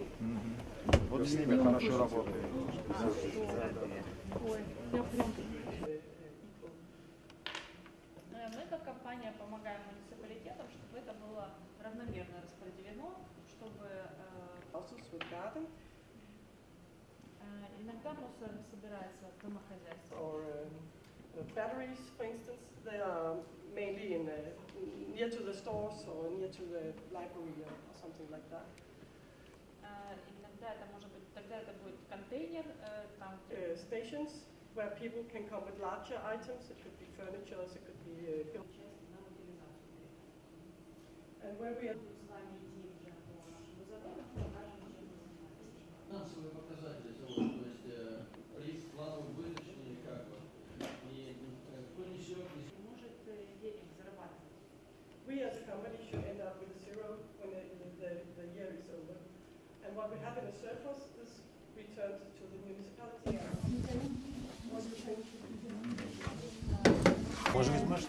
Складаєш, будеш так знімати? Як?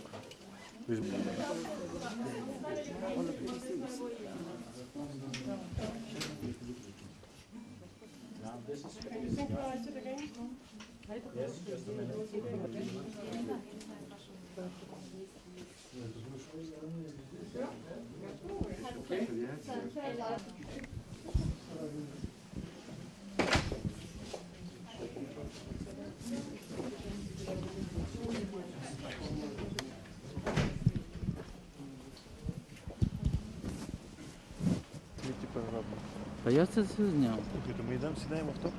Так? То ми зараз сідаємо в автобус чи ні?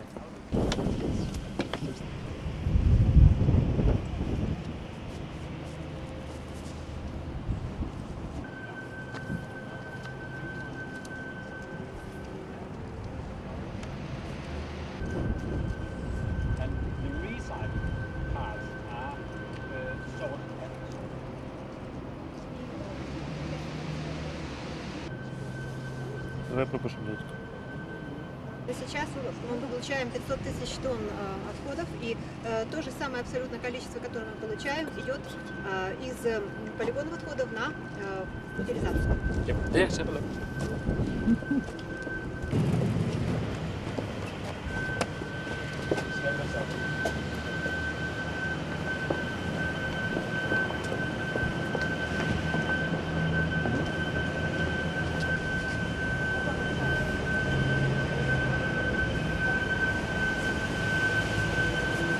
Говорить, просто відео.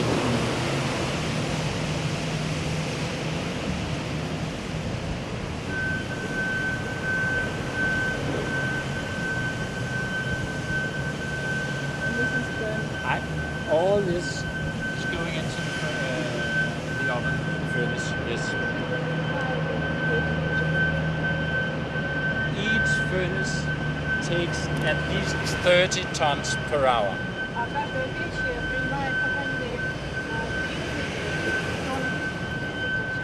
Per hour. And we have to raise the temperature in the furnace to 1000 degrees. To raise the temperature you need a lot of air. Each furnace takes at least 120,000 cubic meter of air per hour.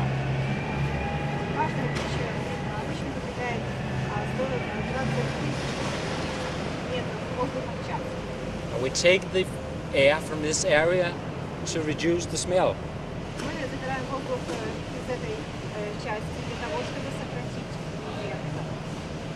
And as you maybe notice, there's not a very heavy smell. It's a hot day outside, but we really reduce the smell of the waste.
pumping out the district heat in our own tube. It sounds not that much, but at the moment we reduce our electric bill to 1 million Danish crowns per month. Before it was more than 1 million Danish crowns per month. So changing engine like this is saving a lot of money. From going at the same speed all the time to being regulated in the frequency in the need of the heat in the district heating system. Okay?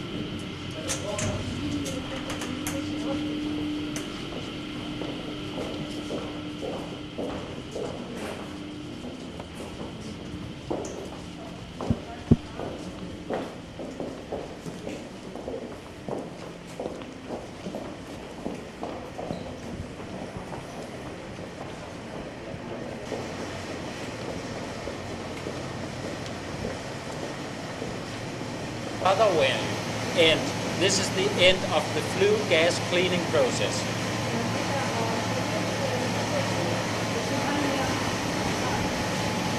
Here we condensate 120,000 cubic meters of water per year. Condensate from gas to fluid.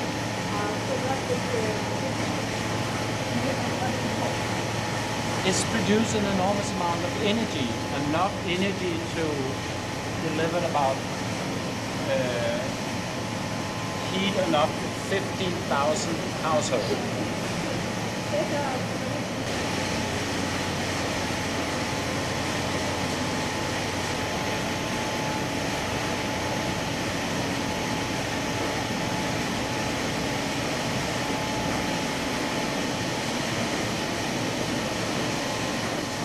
Та хватить, не треба їх питати.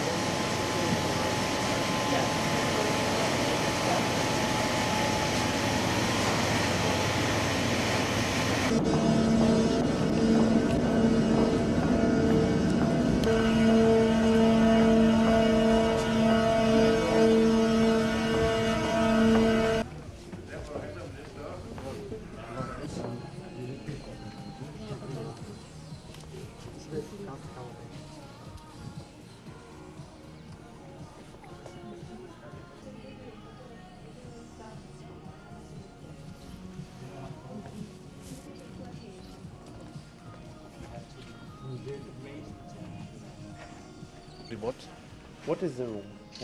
What's your professional? Oh, I'm a drift assistant. I'm holding right with the ending and the fire, and so we make a lot of tea. Yeah. What's Supervising the system. Yes. I want to know what is the room and what is ekrans, what is television. Please tell. Do you want it in Danish and I can translate it for you? In English. Okay, yeah, no, because... This is the control center where we are take care of the ending. So, yes. Okay, what is your name, please? My name is Ravn. And surname? Surname? Efter Jensen. Thank you. Yeah. Thank you.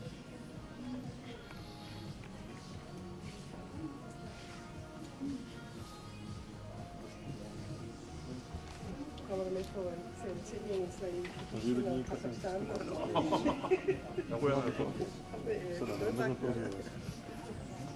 Хіба перше, коли дані може прибути з українців. Вони насправді по всій Європі.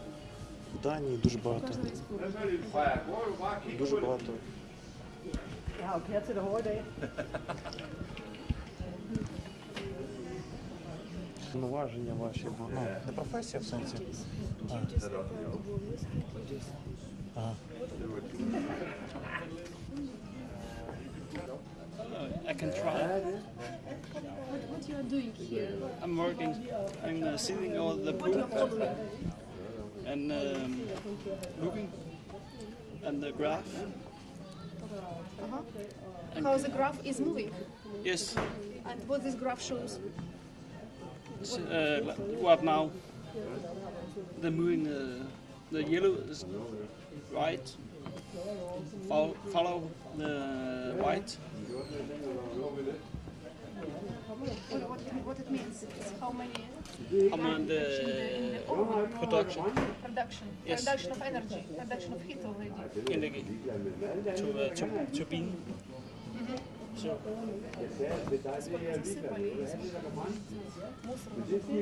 А він інженер графіки.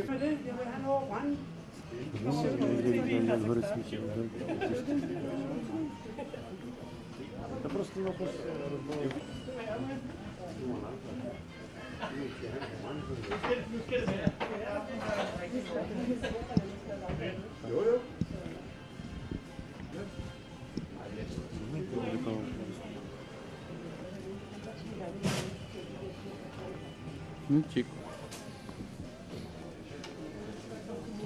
Любитель експресії.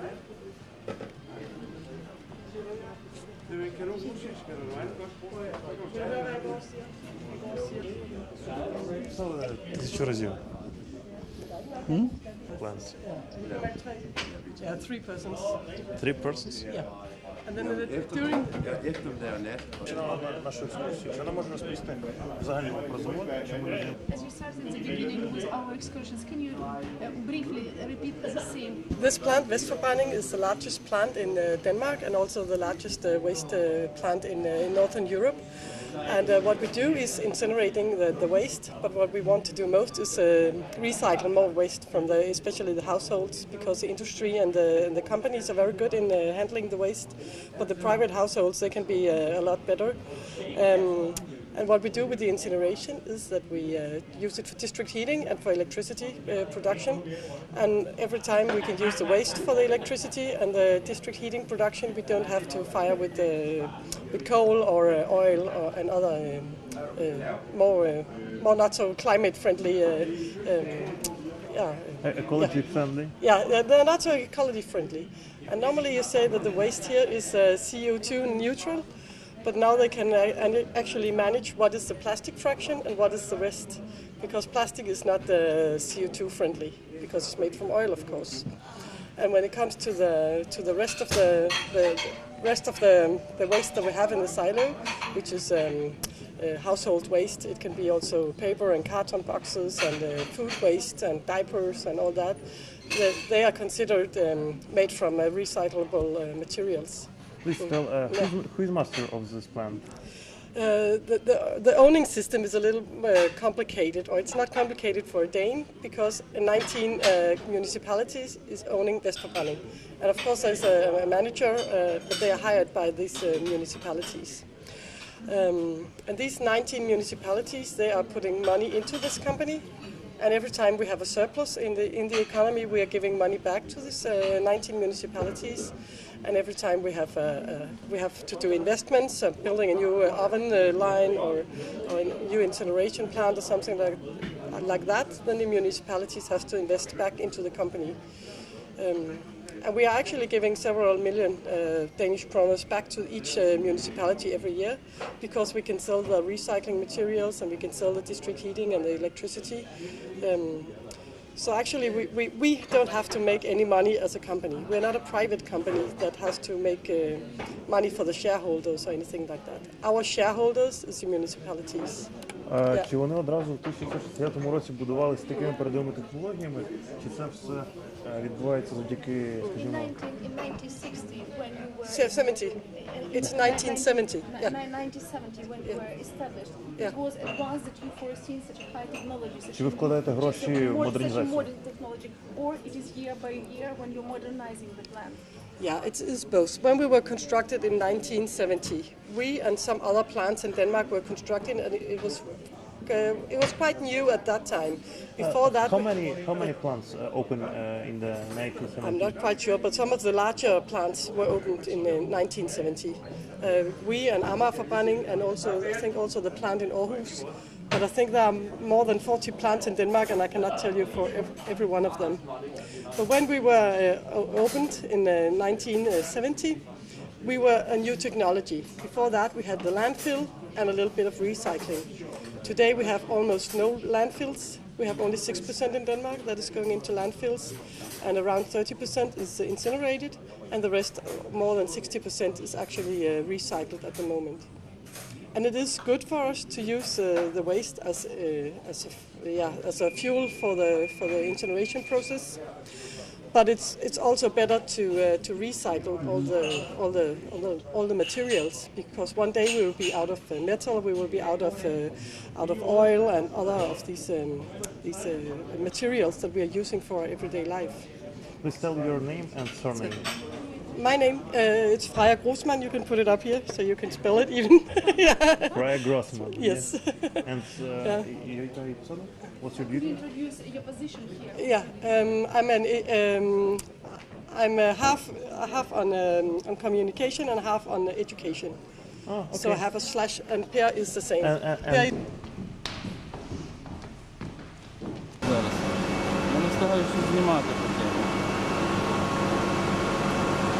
This is a smaller model of the whole bottom of the oven. And when the waste is coming in the top of the oven, then these can move like this. And this way they pull the waste forward in the oven.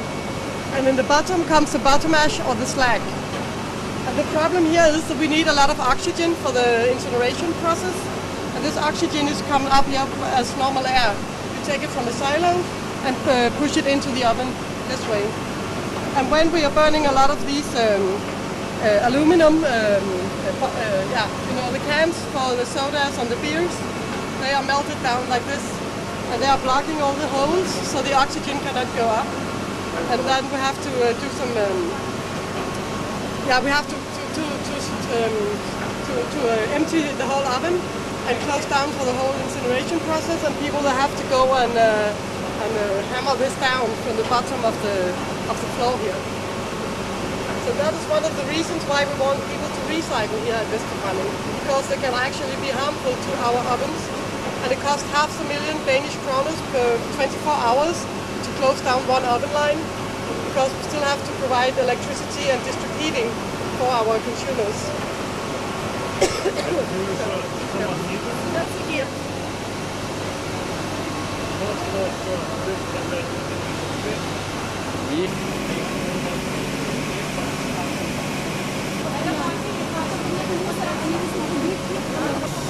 Yeah, it's only if we only take about 10 lorries out every day. So we don't control all of them. It's good hell. About the hell? Yeah. I'm not quite sure if it's a hell, but it's hot. But it could be, if you're religious, a part of the hell, burning 1,000 degrees in there. Yeah. Have you seen it? Yeah. So you've been in hell, I hope, and you return. You're a lucky man. Розказує мені про пекло і до весело. Скажіть, будь ласка, вони весь час повинні підтримувати температуру в цій печі?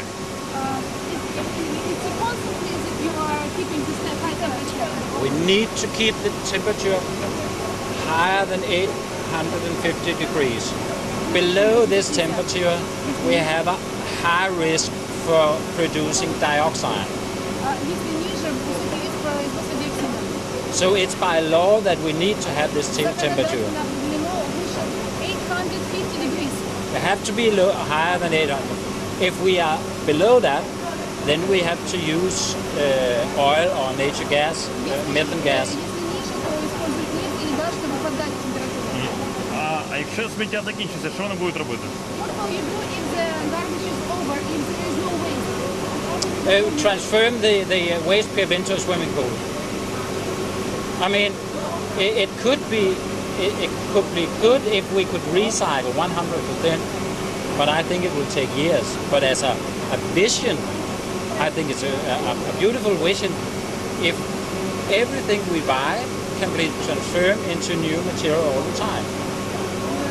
Такого невозможно, на тысячелетия еще осталось здесь.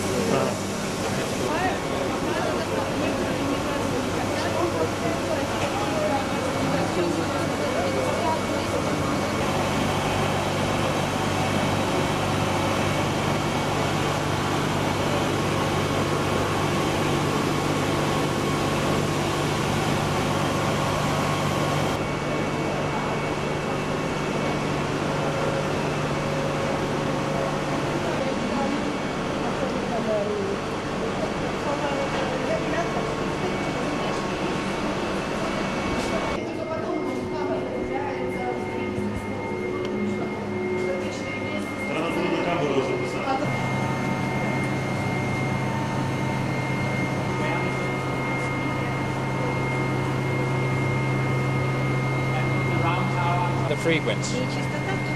It's actually a magnet turning around, and then you have a lignet. It's passing.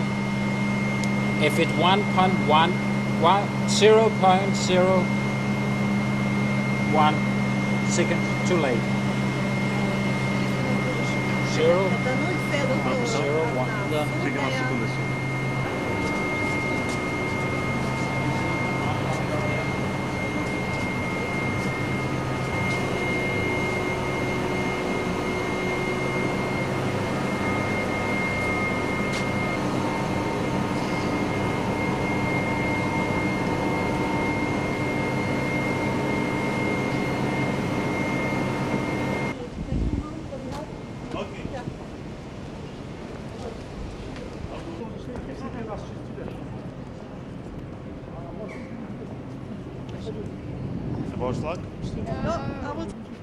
Вы говорили про образование и что-то еще насчет этого спросили.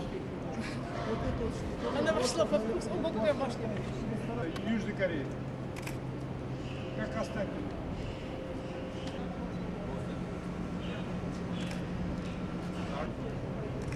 Давайте вдягайте каску. Ну да.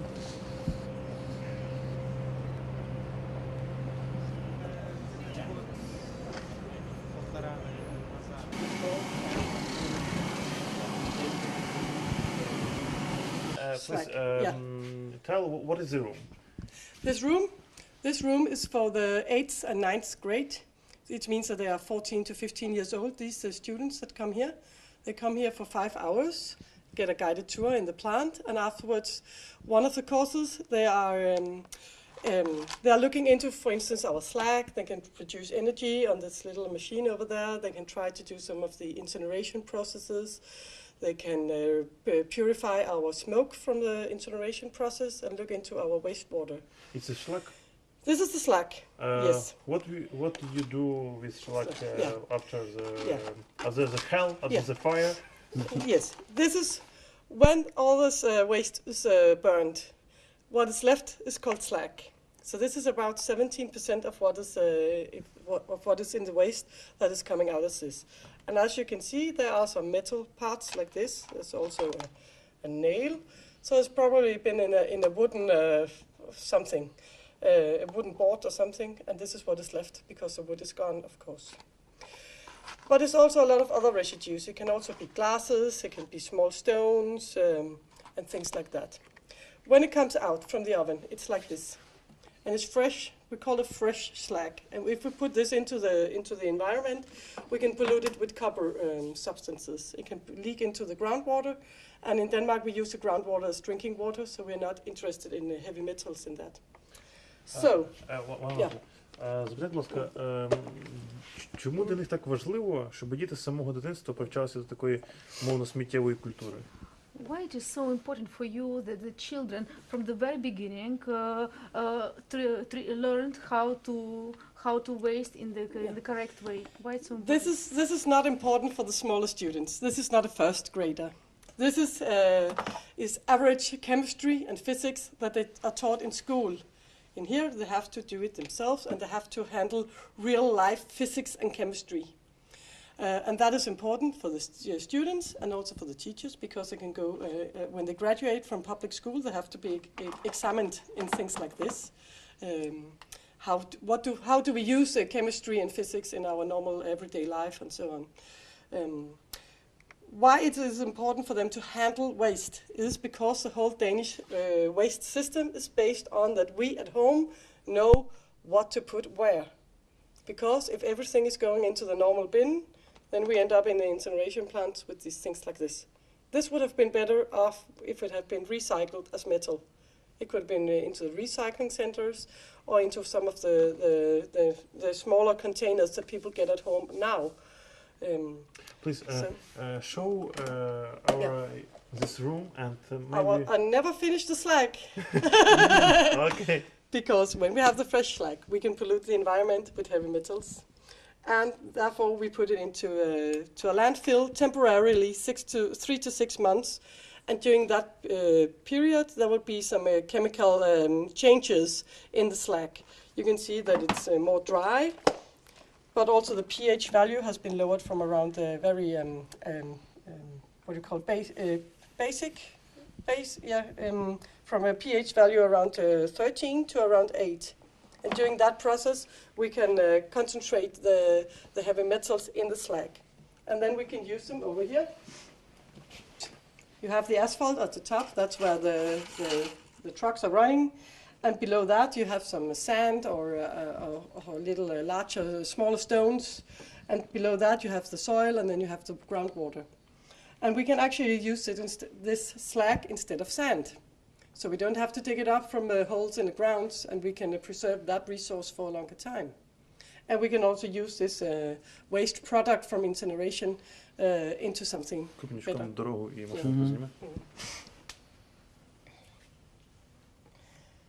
If we put the fresh slag there, we will have the leakage of these heavy metals into the groundwater.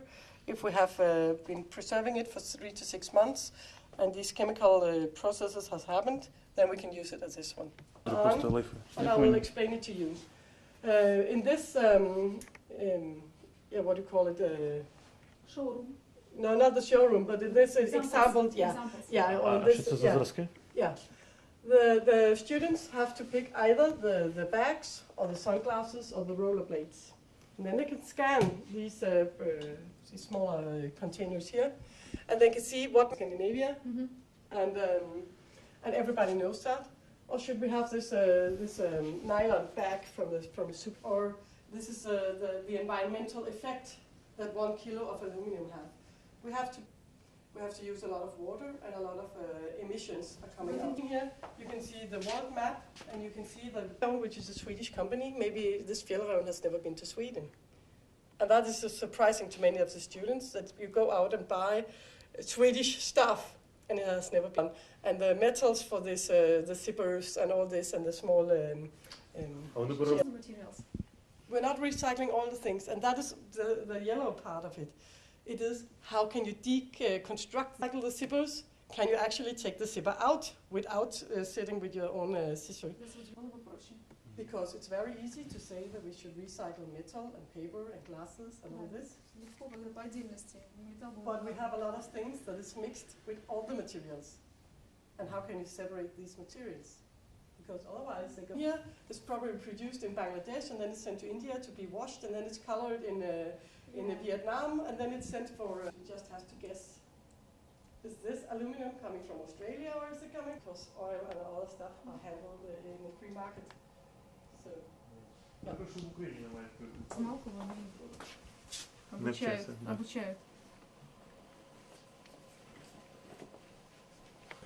The residual waste is incinerated in Glasgow. Wastes which are either suitable for recycling or not for incineration are landfilled at the facility at AB Munich. AB Munich is a waste landfill south of Copenhagen, owned and operated by Vestforbundet, together with the Ammerforbundet Waste Company. And Vestforbundet, we give the environment a high priority.